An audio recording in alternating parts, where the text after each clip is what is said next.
여러 사람들이 배를 타고 가는데 승객들 사이에서 말다툼이 생겼습니다. 모두들 자기가 가장 부자라고 뻐기며 자랑하며 자기 자신의 부를 내세웠습니다. 그 중에 한 랍비가 있었는데 좌중을 둘러보다가 이렇게 말합니다. 실상은 내가 제일 부자라고 생각하지만 지금 당장은 여러분 앞에 나의 부자됨을 보일 수 없습니다 라고 대답했습니다. 승객들이 랍비를 보더니 그 행색이 평범하기 때문에 그 사람에게 큰 부를 발견하지 못합니다. 부자들은 그 랍비를 인정하지 않고 모두가 서로 부자라고 뻐기며 자랑하게 됩니다. 항해하다가 중간에 해적을 만났습니다. 해적이 배에 올라와서 배 안에 있는 사람들의 모든 재산을 다 탈취해 갔습니다. 그 부자들이 다 재산을 잃어버렸습니다. 항구에 도착했습니다. 랍비는 그 마을에 들어가서 지식을 인정받아 그 마을의 교사가 되었습니다. 세월이 많이 지났습니다. 길거리에서 배를 타고 자기가 가장 부자라고 뻐기던 사람들을 만났습니다. 이 부자라고 뻐기던 사람들이 랍비를 보았습니다. 랍비는 교사가 되어서 사회적 지도자로 의젓한 모습을 가지고 있습니다. 그때 자기가 스스로 부자라고 하던 사람이 랍비에게 말합니다. 확실히 선생의 말씀이 옳았어요. 실력을 가진 자가 진정한 부자라는 것을 이제 깨달았습니다. 그렇게 말했다고 합니다. 인간의 삶의 교육이란 굉장히 중요한 가치요, 다른 것과 비교할 수 없는 부요함이라고 할 수 있습니다. 우리말에 배고픈 자에게 고기를 사주기보다는 고기 잡는 방법을 가르치라는 말도 있습니다. 그러나 여기 하나 더 보채야 할 것입니다. 고기 잡는 기술을 가르쳤으면 고기를 잡을 수 있는 도구도 준비해 줘야 할 것입니다.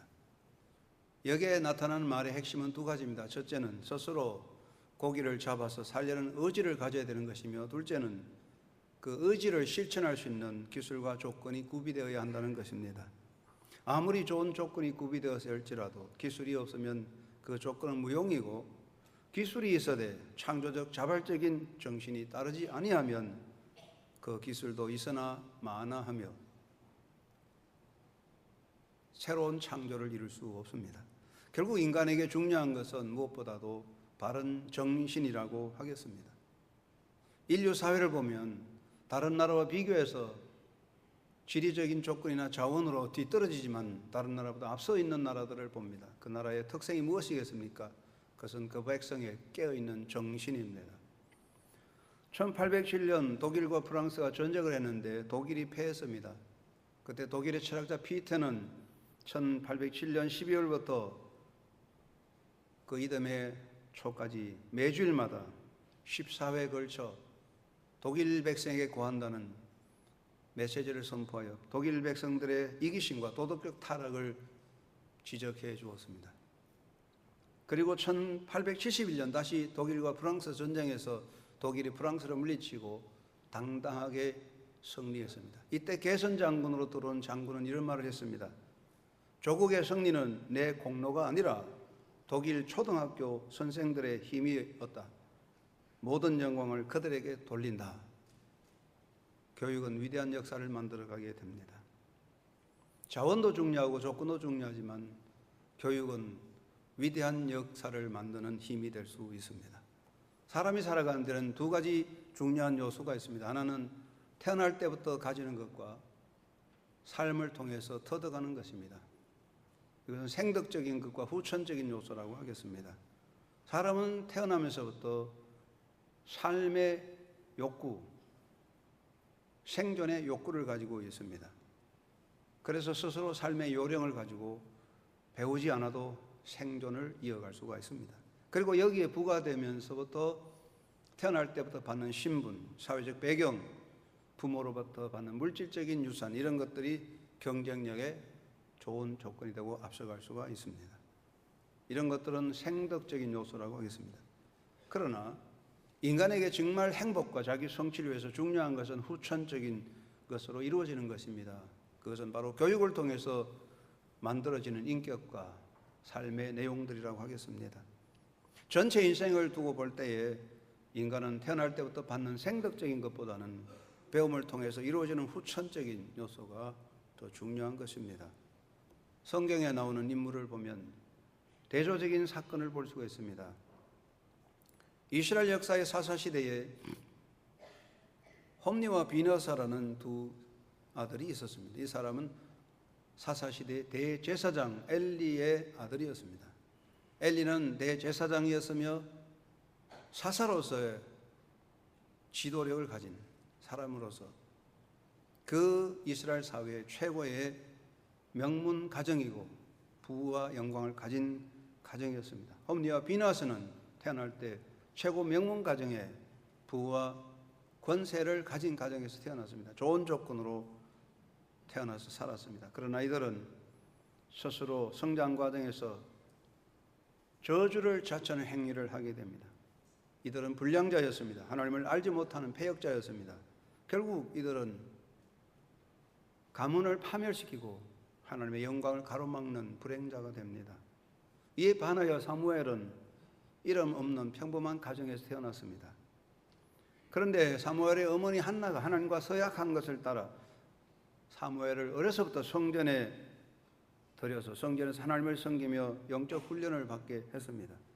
사무엘은 청소년기에 성전에서 자라면서 영적 훈련을 받음으로 순종과 기도의 사람이 되어 이스라엘 역사의 위대한 기둥이 되고 이스라엘 역사의 전환기에 새로운 시대를 열어가는 하나님의 일꾼으로 굳게 세움받은 사람이 되었습니다. 인간적으로는 조건을 볼 때는 어느 쪽이 더 위대하겠습니까? 그러나 그 결과는 전혀 다른 것입니다. 우리에게 중요한 것은 생덕적인 조건보다는 후천적인 과정, 배움의 과정이 중요한 것입니다. 우리는 배움을 통해서 삶에 필요한 지식을 습득하며 삶의 요령을 배우고 지혜를 배워 익히게 되고 배움을 통해서 자아 성취를 위한 기술을 가지고 전문가로서의 지식과 기술을 연마하며 자아를 실천하는 실력을 쌓아가며 역사관을 가지고 인생관을 가지며 도덕적 의식을 가지게 됩니다. 특별히 영적인 훈련을 통해서 신앙적인 자아를 형성한 영적인 사람이 되는 것입니다. 인간이라고 하는 것은 정신적인 존재며 영적인 존재입니다. 결국 인간을 지배하는 것은 외적인 환경이 아니고 정신과 영혼이라고 할 수가 있습니다. 인간의 바른 정신은 어디서 오는 것입니까? 인간적인 조건, 재능, 외모 이런 것은 태어날 때부터 받을 수 있지만 정신력은 올바른 정신은 태어나면서부터 형성되지는 않는 것입니다. 교육 과정을 통해서 형성되기 때문에 정신이 삐뚤어지면 일생을 불행하게 삐뚤어진 인생을 살 수밖에 없습니다. 심리학자들의 이견을 따르면 사람의 뇌는 처음에 반복적으로 입력되는 정보에 민감하게 반응해서 처음에 잘못된 정보를 받아들이면 그 이후에 바른 정보가 들어와도 이미 잘못된 정보에 익숙해져서 그것을 잘 수용하지 않게 된다는 것입니다. 그래서 우리나라 말에 3살 버릇이 8까지 간다고 했습니다. 우리가 별 볼 일 없이 버려두는 3살 그때 아이들의 정신과 영성이 평생을 지배한다는 것입니다. 잘못된 교육에 빠져들면 인생 전체가 잘못된 것으로 흘러갈 수밖에 없습니다. 그래서 학교 교육이 중요한 것입니다. 학교에서 잘못된 사상과 잘못된 가치관에 의해서 훈련되면 평생 그 가치관과 잘못된 사상에서 헤어나지 못합니다.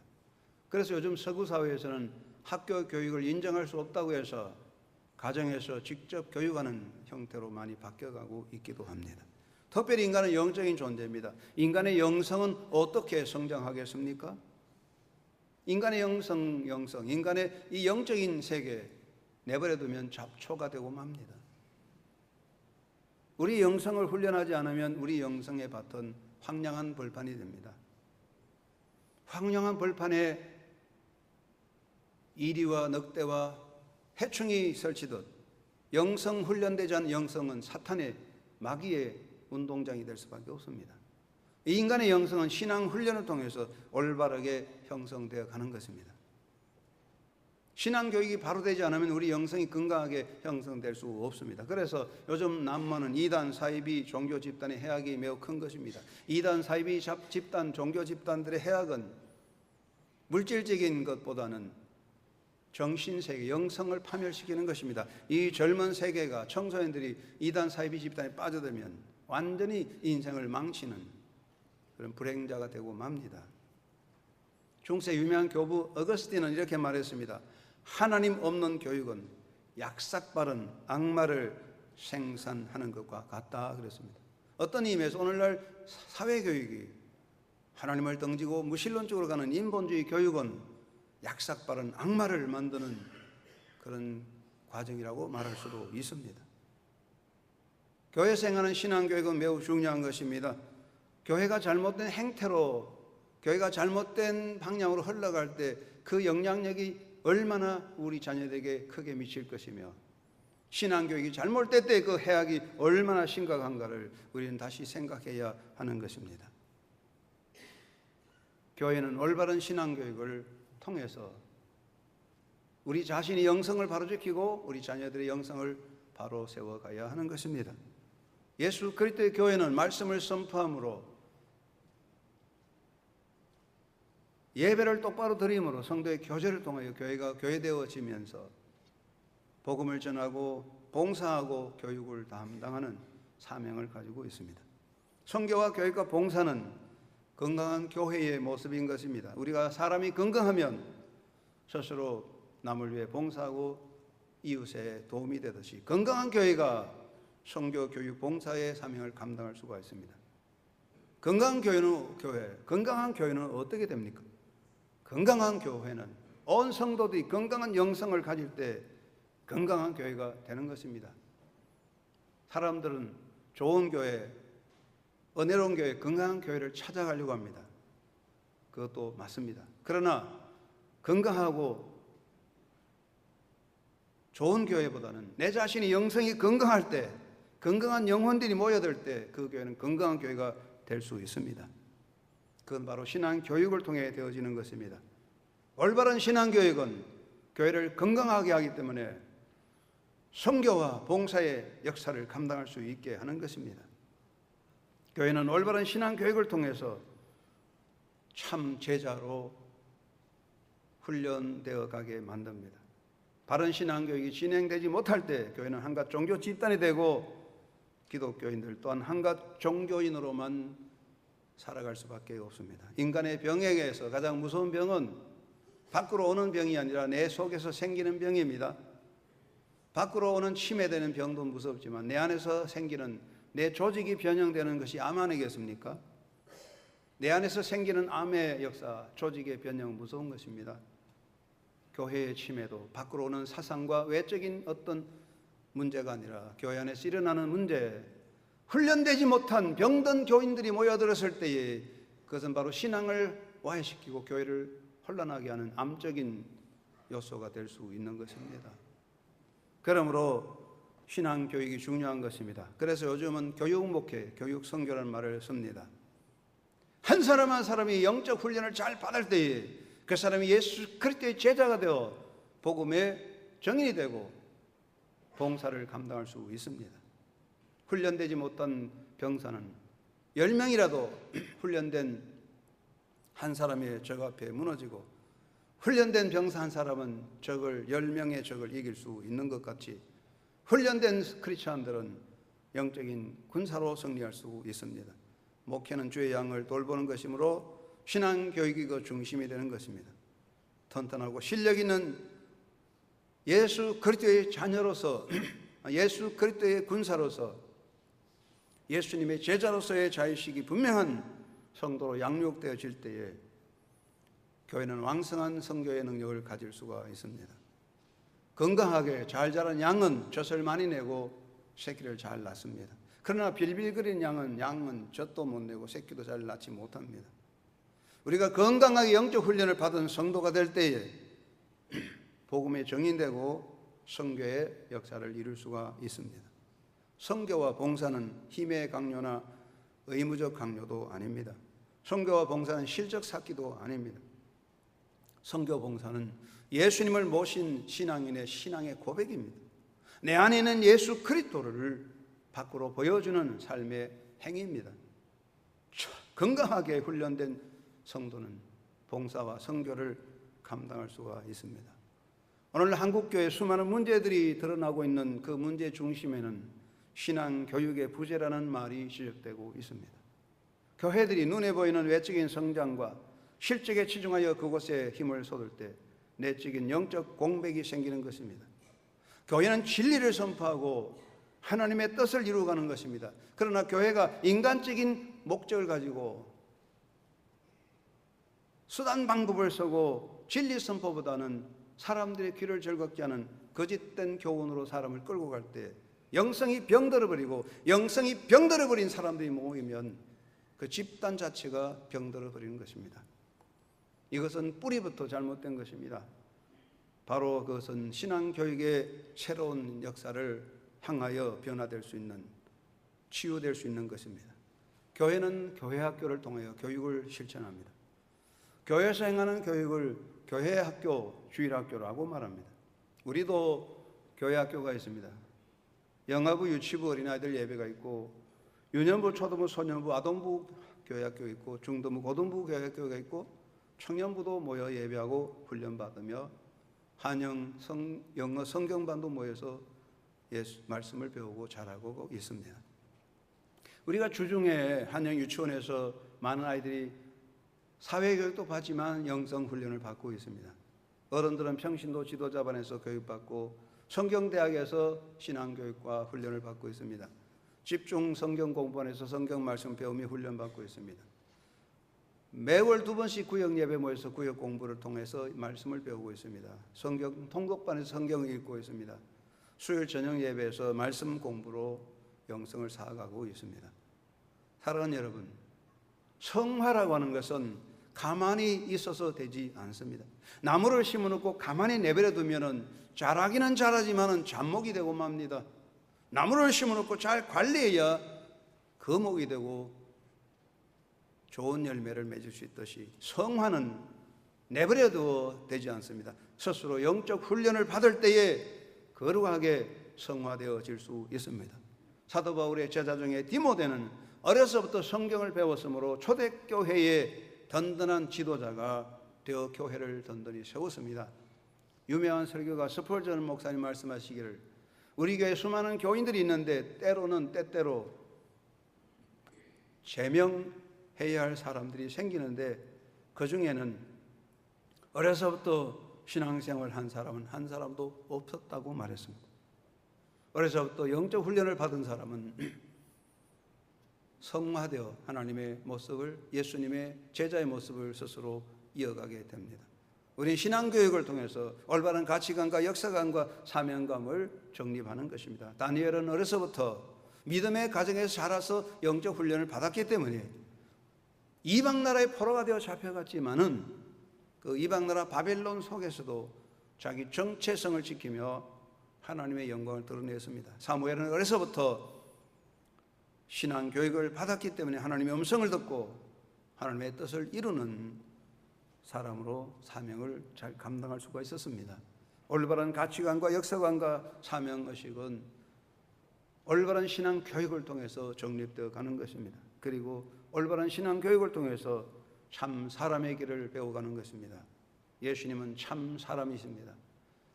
우리가 예수님을 배움으로써 예수님을 따라가는 삶을 통해서 올바른 윤리의식을 가지고 건강한 나눔의 정신을 배우고 도전적인 용기를 가지게 되고 책임적인 존재로 변화되어질 수 있습니다. 교회는 도덕교육은 아닙니다만 예수 그리스도를 본받음으로써 참 사람의 길을 우리 속에 이루어가고도 훈련하고 참 사람의 모습으로 성장해 가는 것입니다. 한영교회 성도 여러분, 여러분 모두가 여러분 스스로 영적 훈련을 스스로 힘쓰면서 우리 자녀들이 영적 훈련을 바로 받도록 동참함으로 신앙 교육을 똑바로 이루어서 믿음의 역사가 일어나는 삶의 나날이 여러분과 삶 속에 또 자녀들을 통해 나타나기를 주의 이름으로 축원합니다. 교회 교육에는 두 가지 중요한 요소가 있습니다. 첫째는 교사의 사명감과 의식이요, 둘째는 온 성도들의 참여 정신입니다. 무엇보다 중요한 것은 교사의 올바른 의식입니다. 사명 의식이 있어야 합니다. 모든 것이 다 그렇습니다. 사명감을 가지고 하는 거하고 그냥 어영부영 하는 거는 다릅니다. 사명감을 가지고 하는 거하고 그냥 돈 하나 벌기 위해서 하는 것은 전혀 다른 것입니다. 사명감을 가지고 가정을 돌보는 사람하고 할 수 없어 하는 사람하고는 전혀 다른 것입니다. 사명을 가지고 땅을 파는 사람하고 그저 시켜서 하는 사람하고는 전혀 다릅니다. 교사는 사명적인 존재입니다. 그런 분은 한 분도 안 계시겠지만 나는 노래도 잘 못 부르고 그러니까 뭘 할까? 에이, 그저 교사나 해볼까? 교회학교 교사나 해볼까? 이렇게 생각하면 큰 잘못입니다. 할 거 없는데 교사나 해볼까? 그렇게 해서 안 됩니다. 교사는 특수한 사명을 인정하는 것입니다. 여러분, 세상에 누구나 할 수 있는 것은 단순 노동입니다. 땅을 파고 단순한 노동이 있습니다. 그러나 특수 노동, 특수한 훈련을 받은 사람이 아니면 할 수 없는 특수한 일이 있습니다. 교사는 아무나 하는 단순 노동이 아닙니다. 특수한 사명이요, 특수한 임무인 것입니다. 지식을 전달하고 삶의 요령을 전달하고 기술을 전달하는 것이 아닙니다. 내가 나이가 많으니까 아이들에게 삶의 요령을 가르치겠다. 천만의 말씀이 옳시다. 신앙교육은 삶의 요령을 가르치고 기술을 전달하는 것이 아니라 영성을 바로 세워가는 특수한 임무인 것입니다. 그러므로 특별한 임무라는 스스로 인식이 필요한 것입니다. 그렇기 때문에 책임의식이 또한 강한 것입니다. 세상에 모든 일이 잘하면 좋고 더 잘하면 좋죠. 그런데 어떤 일은 잘하면 좋고 못하면 그만이 될 수도 있습니다. 우리 주부들이 매일매일 식사하는데 밥을 잘하면 좋고 그날 뭐 잘못하면 또 아침에 다시 하면 돼요. 어떤 일은 잘하면 좋고 못하면 그만이 있습니다. 그러나 교회 학교의 신앙교육은 잘하면 좋고 못하면 그만이 아닙니다. 잘하면 좋고 그만이다, 못하면 그만이지, 그게 아닙니다. 잘해야 됩니다. 왜냐하면 아이들의 영성을 이끌어가기 때문에 그렇다는 말입니다.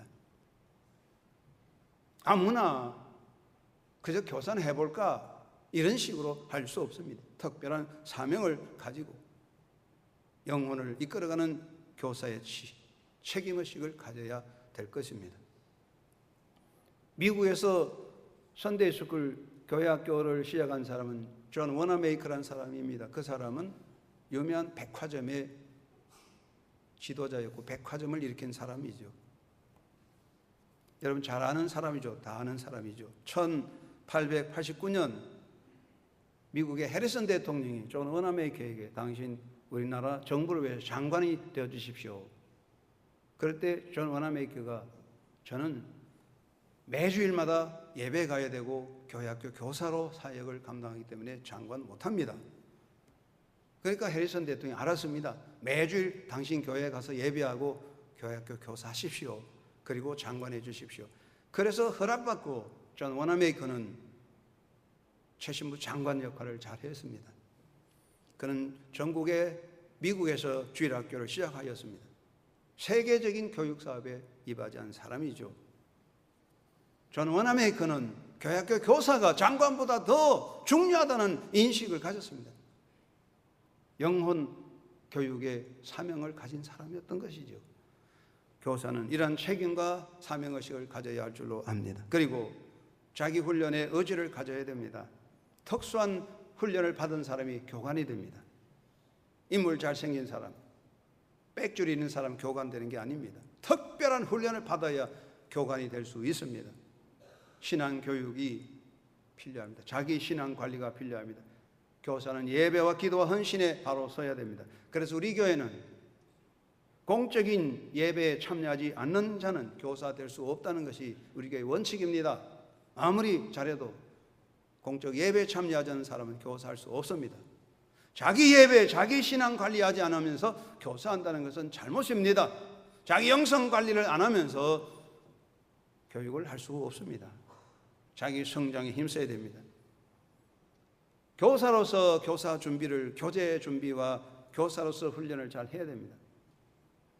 교재 준비하지 않고 훈련 없이 아무렇게나 할 수 없는 것입니다. 그래서 교사는 영성 관리를 잘해야 됩니다. 겸손을 배우고 섬김을 배워서 영적인 삶의 노력을 통해서 훌륭한 사역을 감당할 수 있을 것입니다. 그리고 교사는 신앙적 지도자로서 신앙 고백적인 전달자가 되는 것입니다. 교회학교 교사는 단순히 지식을 전달하는 것, 성경을 가르치는 것이 아닙니다. 교회 교육은 인간적인 사상이나 신념을 가르치나 주입시키는 것이 아닙니다. 사회 교육의 위험성이 무엇입니까? 교사들이 자기 사상을 주입시키고 신념과 자기 주장을 학생들에게 집어넣어 아이들을 쇠뇌시키는 것입니다. 우리 부모들이 우리 아이들의 인생, 자녀 인생이 그렇게 귀하기 때문에 오늘 우리 현대사회에서 부모들에게는 자녀들이 우상과 같습니다. 그러면서도 우리 아이들을 아무 생각 없이 교사에게 맡겨놓고 있습니다. 교사들이 잘못된 사상을 주입시키고 잘못된 이념을 주입시키면 아이들이 평생 병들어 버립니다. 위험합니다. 교회 교육은 인간의 사상이나 이념을 주는 것이 아니라 예수 그리스도를 보여주고 예수 그리스도의 제자가 되게 하는 것입니다. 그래서 교회학교 교사는 자기 자신의 철저한 신앙 고백을 가지고 부활의 신앙으로 아이들에게 믿음을 가르쳐 주고 예수 그리스도를 심어줘야 하는 것입니다. 사나 죽으나 나는 주의 것입니다 라는 인식을 가진 교사가 되어야 할 줄로 믿습니다. 기독교계의 큰 역사를 일으킨 구세군을 일으킨 부더 대장의 부인이 유명한 사람이죠. 그분이 교육에 대해서 이런 말을 했습니다. 아이들의 마음에 마귀보다 먼저 하나님의 뜻을 기록하는 것이라 그랬어요. 마귀가 아이들의 마음속에 뭔가 서기 전에 먼저 하나님의 뜻을 아이들의 마음에 기록해 주는 것이 교회 교육이라는 것이죠. 굉장히 중요한 말인 것입니다. 교사들은 하나님의 뜻을 따라 부름받은 특수한 사명감을 가지고 있는 것입니다. 교사들은 더 깨어 기도하고 준비하고 책임인석 있는 자리에 서서 아이들의 영성 훈련에 앞서는 사람이 되어야 할 줄로 믿습니다. 그리고 교회 교육은 성도들의 참여가 필요합니다. 교회 교육은 교사들 혼자서 하는 게 아닙니다. 동참자가 있어야 됩니다. 신앙교육에 대한 바른 의식을 가져야 됩니다. 요즘 평생교육이라는 말을 많이 씁니다. 평생교육이 무엇입니까? 은퇴하고도 계속 공부하는 거 아닙니까? 이런 평생교육을 통해서 사람을 사귀고 교제하고 또 스스로 쇠퇴하는 것을 방어하거나 또는 평생교육을 통해서 치매를 방어하는 여러 가지 효과를 가질 수 있습니다. 그러나 이 평생교육은 선택사항입니다. 꼭 해야 되지 않습니다. 안 하면 그만입니다. 그러나 여러분, 우리 크리스찬들로서 우리 영의 사람으로서 신앙교육은 선택적인 과정이 아닙니다. 세상 학문은 졸업이 있지만 영적인 학문은 졸업이 없어요. 성도의 영적 훈련은 필수적 과제, 평생 해야 됩니다. 우리가 하나님 앞에 서는 날까지 계속적으로 노력해야 될 것입니다. 사도 베드로는 어린애같이 말씀의 젖을 사모하라고 했습니다. 여러분, 하나님 앞에 어린아이가 되어서 말씀의 젖을 사모하고 그 말씀을 배우고 따라가는 영적인 하나님의 자녀, 하나님 앞에 영원한 어린아이가 되는, 그리고 교회학교 학생의 의식을 가지고 성장해가는 삶이 되기를 주의 이름으로 축원합니다. 교회 교육에서 제외된 사람은 없습니다. 나는 교회 교육에서 제외된 자라고 생각한다면 그 사람은 더 이상 나는 예수님을 따르는 제자로 살기를 포기하는 사람인 것입니다. 내가 예수를 따르는 제자로서 삶을 포기하지 않는 한 우리는 끝없이 신앙훈련을 받아야 됩니다. 왜냐? 우리는 부족하고 약하기 때문입니다. 매일매일 우리가 기도하고 말씀 안에서 스스로를 훈련시킴으로 하나님의 자녀의 모습을 지킵니다. 나도 교회학교의 학생이다. 평생 교육의 사명. 내가 이 땅에 살 때 내 인생이 죽음에서 나의 삶이, 육신의 삶이 멈출 때까지 나는 평생 교회학교 교육의 학생이라는 의식을 가지고 동참하고 힘쓰는 사람이 되기를 바랍니다. 그리고 교회 학교의 후원자가 되어야 합니다. 학교에 가면 교육 후원회가 있습니다. 아이들이 바로 교육할 수 있도록 후원하는 곳입니다. 이것은 정치 집단이 아니라 정말 아이들의 교육을 위해서 힘쓰는 그런 조직이 되어져야 하겠죠. 오늘날 우리는 교회 안에서도 우리 성도들은 교회 학교의 후원자가 되어야 합니다. 무엇보다 기도의 후원이 필요합니다. 여러분, 군사들이 전쟁터에 나가서 전쟁할 때에 훈련된 병사가 전쟁하는 것이 매우 중요합니다. 그러나 그보다 더 중요한 문제는 후방에서의 보급입니다. 후방에서 군량미나 전투 식량이나 무기를 공급해 주지 아니하면 전쟁할 수 없습니다. 전쟁터에서 보급로가 끊어지면 그 부대는 고립되고 패전합니다. 우리 교사들이 전투하는 병사라면 우리 성도들은 끝없는 기도의 후원이 필요합니다. 여러분 많이 기도하고 있습니다. 그런데 여러분 개인적인 기도와 개인적인 복락을 위한 기도도 해야 되지만 여러분 기도에 무엇보다 먼저 교회 교육이 바로 이루어지도록 교회를 위해 교사를 위해 기도하는 여러분 되기를 바랍니다. 여러분 모두가 기도의 후원자가 되기 바랍니다. 우리 모두가 교육의 기도의 후원자가 되어야 합니다. 말로서 후원해야 됩니다.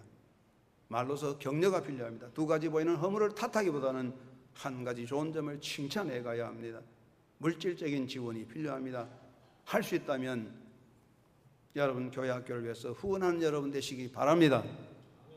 전쟁터에서 전쟁하는 병사를 위해서 물자를 보급하는 것이 전쟁을 이기는 것이라면 교회 학교 교육을 위해서 우리가 자원적으로 물질적으로 후원하는 것이 교육을 성공적으로 이끌어가는 길이라고 생각합니다. 여러분 모두가 그러한 참여의식을 가지고 동참하시기 바랍니다. 그리고 여러분이 교회 학교의 동원자가 되기를 간절히 부탁드립니다. 요즘 대학의 교수들은 훌륭한 교수가 되려면 강의만 잘해서 되는 게 아니래요. 옛날엔 강의만 잘하면 되지만 요즘은 그게 아니라 교수가 되면 학생들을 모집해 와야 돼요. 학생이 없으면 그 강좌가 폐지되는 겁니다.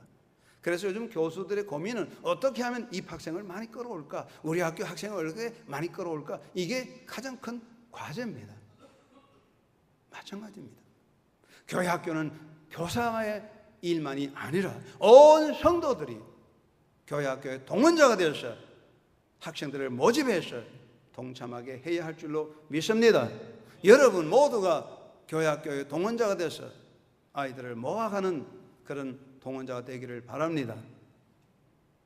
여러분 때때로 교회 학교의 교육을 방해하는 사람들이 밖에 있는 것이 아니라 교회 안에서 생기기도 합니다.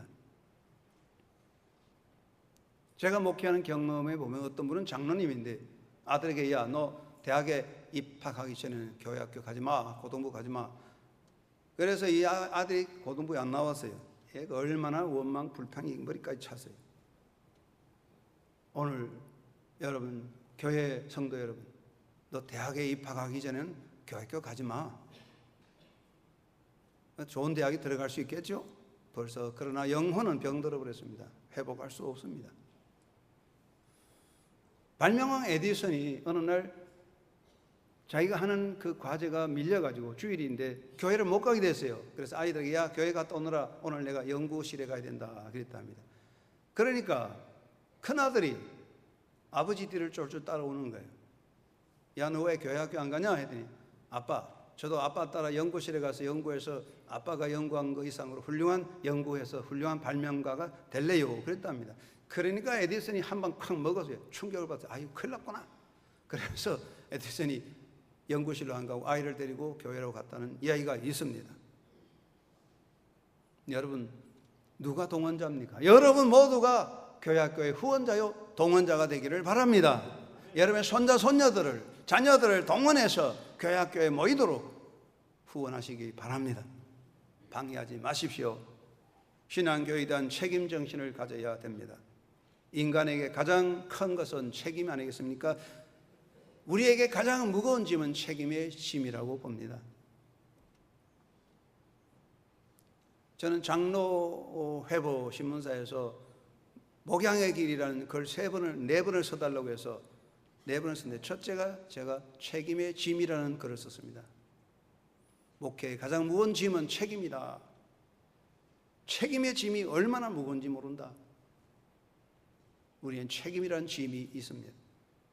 한영교회에 대한 책임, 한국교회에 대한 책임, 세계교회에 대한 책임이 누구에게 있습니까?